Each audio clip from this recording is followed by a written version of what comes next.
हरिराम नामक आदमी शहर के एक छोटी सी गली में रहता था। वह एक मेडिकल दुकान का मालिक था। सारी दवाइयों की उसे अच्छी जानकारी थी। 10 साल का अनुभव होने के कारण उसे अच्छी तरह पता था कि कौन सी दवाई कहाँ रखी है। दिन ब दिन उसके दुकान में सदैव भीड़ लगी रहती थी। वह ग्राहकों को वांछित दवाइयों को सावधानी और इत्मीनान होकर देता था। उसे भगवान पर कोई भरोसा नहीं था। वह एक नास्तिक था। खाली वक्त मिलने पर वह अपने दोस्तों के संग मिलकर घर या दुकान में ताश खेलता था। एक दिन उसके दोस्त उसका हालचाल पूछने दुकान में आए और अचानक बहुत ज़ोर से बारिश होने लगी। बारिश की वजह से दुकान में भी कोई नहीं था। बस फिर क्या, सब दोस्त मिलकर ताश खेलने लगे। तभी एक छोटा लड़का उसके दुकान में दवाई लेने पर्चा लेकर आया। उसका पूरा शरीर भीगा था। हरिराम ताश खेलने में इतना मशगूल था कि बारिश में आए हुए उस लड़के पर उसकी नज़र नहीं पड़ी। ठंड से ठिठुरते हुए उस लड़के ने दवाई का पर्चा बढ़ाते हुए कहा, साहब जी, मुझे ये दवाइयाँ चाहिए। मेरी माँ बहुत बीमार है, उनको बचा लीजिए। बाहर और सब दुकानें बारिश की वजह से बंद है। आपके दुकान को देखकर मुझे विश्वास हो गया कि मेरी माँ बच जाएगी। यह दवाई उनके लिए बहुत ज़रूरी है। इस बीच लाइट भी चली गई और सब दोस्त जाने लगे। बारिश भी थोड़ा थम चुकी थी। उस लड़के की पुकार सुनकर ताश खेलते खेलते ही हरिराम ने दवाई के उस पर्चे को हाथ में लिया और दवाई लेने को उठा। ताश के खेल को पूरा ना कर पाने के कारण अनमने से अपने अनुभव से अंधेरे में ही दवाई की उस शीशी को झट से निकाल कर उसने लड़के को दे दिया। उस लड़के ने दवाई का दाम पूछा और उचित दाम देकर बाकी के पैसे भी अपनी जेब में रख लिया। लड़का खुशी खुशी दवाई की शीशी लेकर चला गया। वह आज दुकान को जल्दी बंद करने की सोच रहा था। थोड़ी देर बाद लाइट आ गई और वह यह देखकर दंग रह गया कि उसने दवाई की शीशी समझकर उस लड़के को दिया था वह चूहे मारने वाली जहरीली दवा है, जिसे उसके किसी ग्राहक ने थोड़ी ही देर पहले लौटाया था और ताश खेलने की धुन में उसने अन्य दवाइयों के बीच यह सोचकर रख दिया था कि ताश की बाजी के बाद फिर उसे अपनी जगह वापस रख देगा। अब उसका दिल जोर जोर से धड़कने लगा। उसकी 10 साल की नेकी पर मानो जैसे ग्रहण लग गया। उस लड़के के बारे में वह सोचकर तड़पने लगा। सोचा यदि यह दवाई उसने अपनी बीमार माँ को देगा तो वह अवश्य मर जाएगी। लड़का भी बहुत छोटा होने के कारण उस दवाई को तो पढ़ना भी नहीं जानता होगा।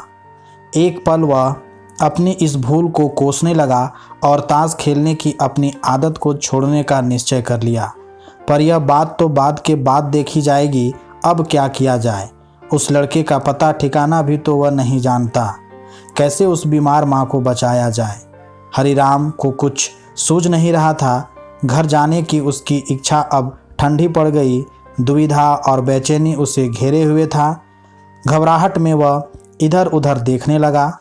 पहली बार उसकी दृष्टि दीवार के उस कोने में पड़ी जहां उसके पिता ने जिद करके भगवान श्री कृष्ण की तस्वीर दुकान के उद्घाटन के वक्त लगाई थी। पिता से हुई बहस में एक दिन उन्होंने हरिराम से भगवान को कम से कम एक शक्ति के रूप में मानने और पूजने की मिन्नत की थी। उन्होंने कहा था कि भगवान की भक्ति में बड़ी शक्ति होती है। वह हर जगह व्याप्त है और हमें सदैव अच्छे कार्य करने की प्रेरणा देता है। हरिराम को यह सारी बात याद आने लगी। आज उसने इस अद्भुत शक्ति को आजमाना चाहा। उसने कई बार अपने पिता को भगवान की तस्वीर के सामने हाथ जोड़कर आंखें बंद करते हुए पूजते देखा था। उसने भी आज पहली बार कमरे के कोने में रखी उस धूल भरे कृष्ण की तस्वीर को देखा और आंखें बंद कर दोनों हाथों को जोड़कर वहीं खड़ा हो गया। थोड़ी देर बाद वह छोटा लड़का फिर दुकान में आया। हरिराम को पसीने छूटने लगे। वह बहुत अधीर हो उठा। पसीना पोंछते हुए उसने कहा, क्या बात है बेटा, तुम्हें क्या चाहिए? लड़के की आंखों से पानी छलकने लगा।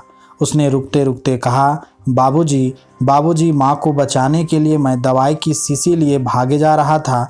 घर के करीब पहुँच भी गया था। बारिश की वजह से आंगन में पानी भरा था और मैं फिसल गया। दवाई की शीशी गिरकर टूट गई। क्या आप मुझे वही दवाई की दूसरी शीशी दे सकते हैं बाबूजी? लड़के ने उदास होकर पूछा। हाँ हाँ, क्यों नहीं, हरिराम ने राहत की सांस लेते हुए कहा। लो यह दवाई। पर उस लड़के ने दवाई की शीशी लेते हुए कहा, पर मेरे पास तो पैसे नहीं हैं। उस लड़के ने हिचकिचाते हुए बड़े भोलेपन से कहा। हरिराम को उस बेचारे पर दया आई। कोई बात नहीं, तुम यह दवाई ले जाओ और अपनी माँ को बचाओ। जाओ, जल्दी करो, और हाँ, अब की बार जरा संभल के जाना। लड़का अच्छा बाबूजी कहता हुआ खुशी से चल पड़ा। अब हरिराम की जान में जान आई। भगवान को धन्यवाद देता हुआ अपने हाथों से उस धूल भरे तस्वीर को लेकर अपनी धोती से पोंछने लगा और अपने सीने से लगा लिया। अपने भीतर हुए इस परिवर्तन को वह पहले अपने घर वालों को सुनाना चाहता था। जल्दी से दुकान बंद करके वह घर को रवाना हुआ। उसकी नास्तिकता की घोर अंधेरी रात भी अब बीत गई थी और अगले दिन की नई सुबह एक नई हरिराम की प्रतीक्षा कर रही थी। धन्यवाद।